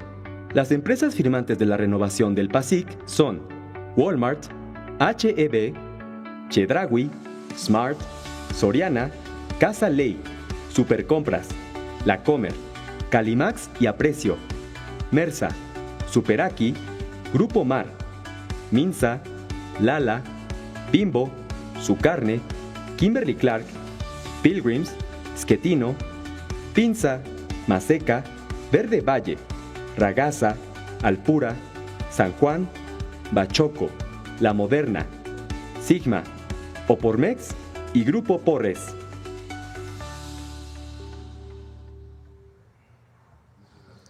A ver, pon los videos.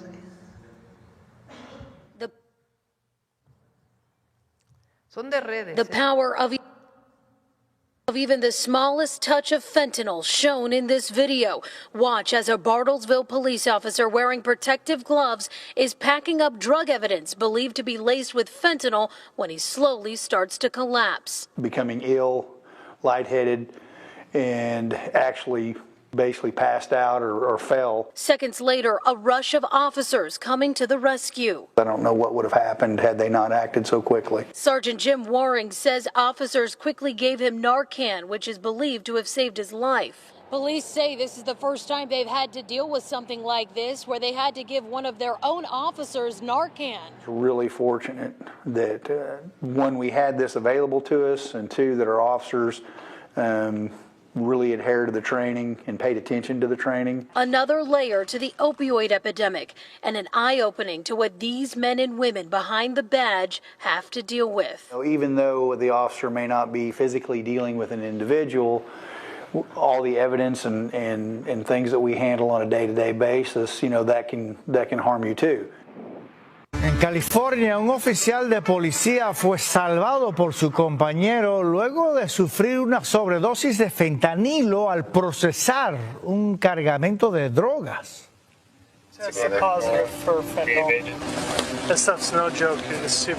Como vemos, pocos segundos después de exponerse a la peligrosa sustancia, la gente se desplomó en el suelo. Su compañero corrió a asistirlo prometiéndole que no lo dejaría morir y le administró un spray nasal de Narcan que se usa para revertir efectos adversos de opioides. La policía hizo público el incidente para ilustrar los peligros de esta droga. Tomen sus conclusiones. Bueno, vamos con Bulmaro para cerrar. Cerramos ya. Con su permiso, Presidenta. Magyepe Mugugich, les acabo de saludar en mi lengua ayuk, el mije que se habla en el estado de Oaxaca. Hoy, esta mañana, vamos a presentarles una práctica ancestral que se encuentra en nuestra memoria colectiva.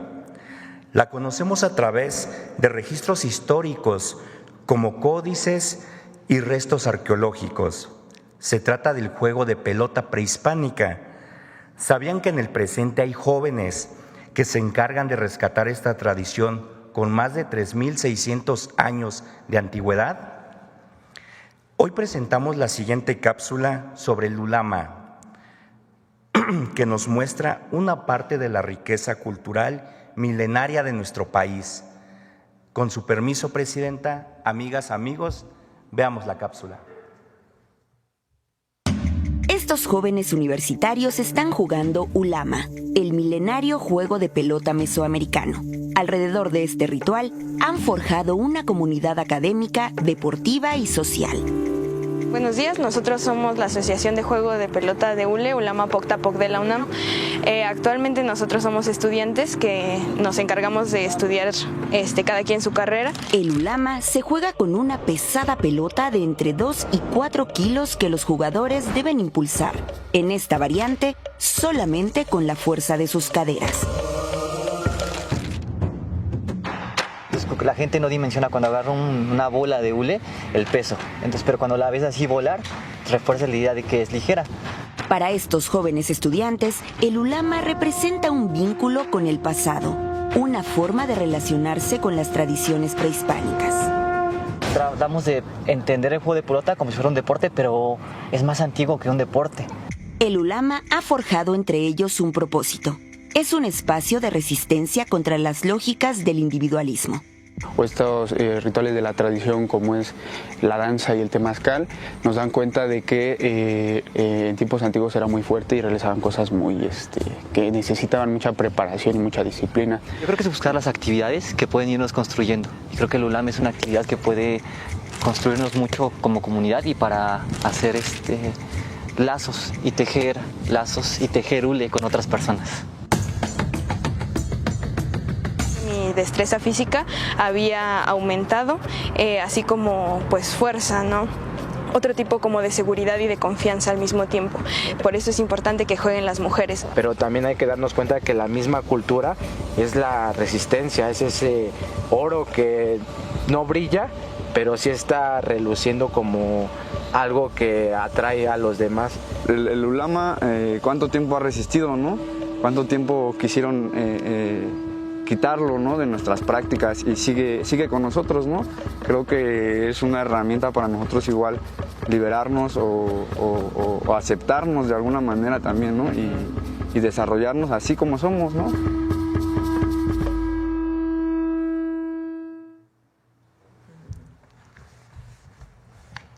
El ulama está en lo más profundo de nuestras raíces y la memoria colectiva del pueblo de México.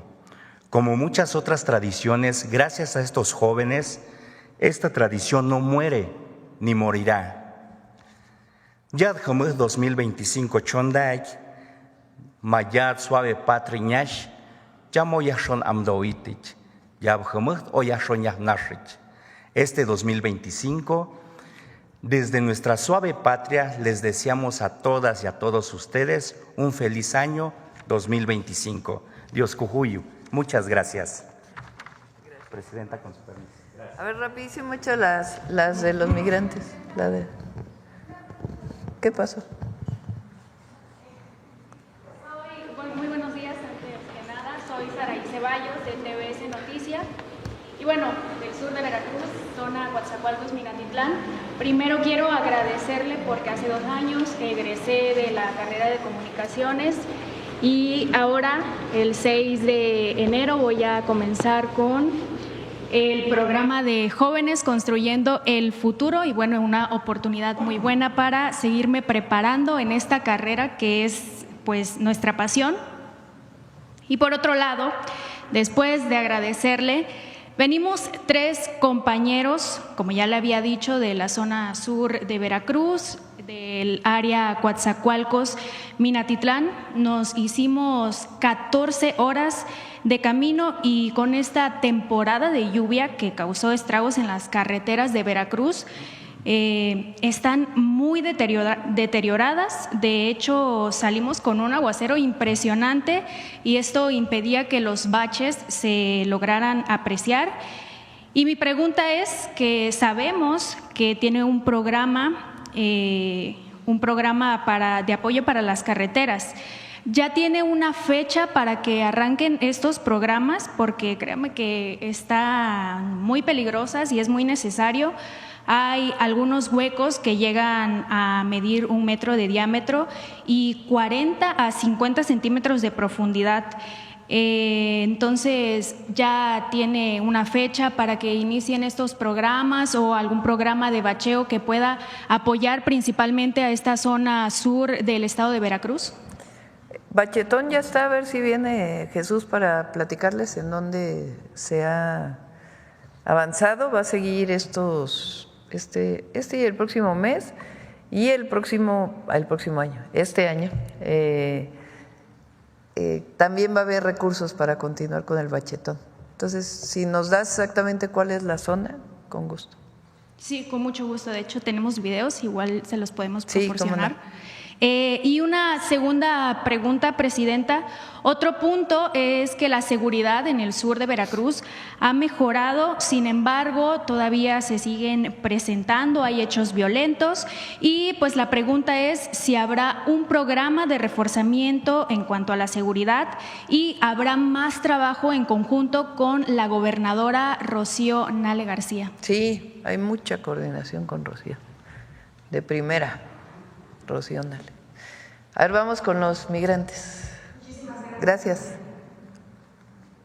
¿Qué tal, mi querido México? Mi nombre es Ernesto Fonseca Rosas, orgullosamente mexicano. Por el llamado llegué a este país hace 25 años. Con grandes esfuerzos y sacrificios, logré obtener mi doctorado. Y desde las diversas posiciones profesionales que he sostenido, he sido testigo de lo fundamental que la comunidad migrante mexicana en esta nación lo es, en particular en la economía. ¿Sabías que México se ha convertido en el segundo socio comercial más grande de Oregon y en su principal mercado de exportación, beneficiando a ambas economías?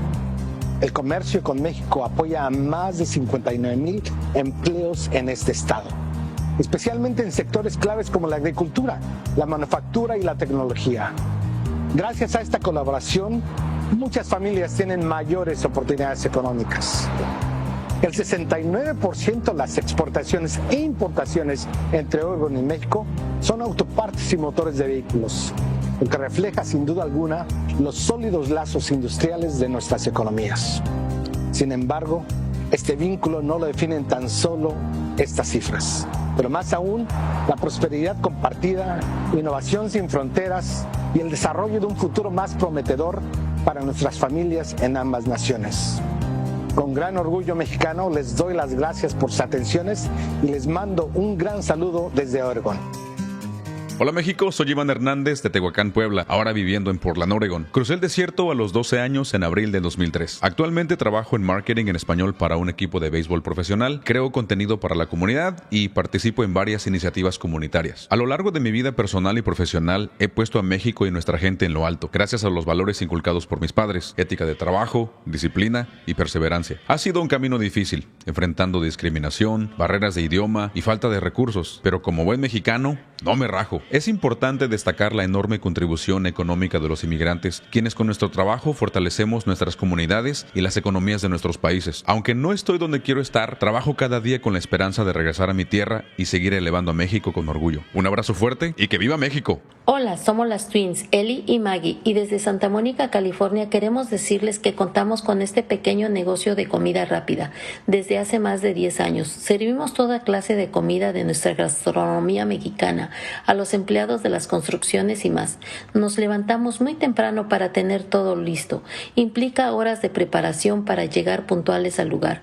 Con este pequeño negocio aportamos a ambos países. Somos más de 2 millones de pequeñas empresas, donde más del 80% se queda en este país y el resto enviamos remesas a nuestras familias. ¡Vivan los migrantes! ¡Viva México! Muchas gracias a todos y a todas. Nos vemos el lunes. Gracias.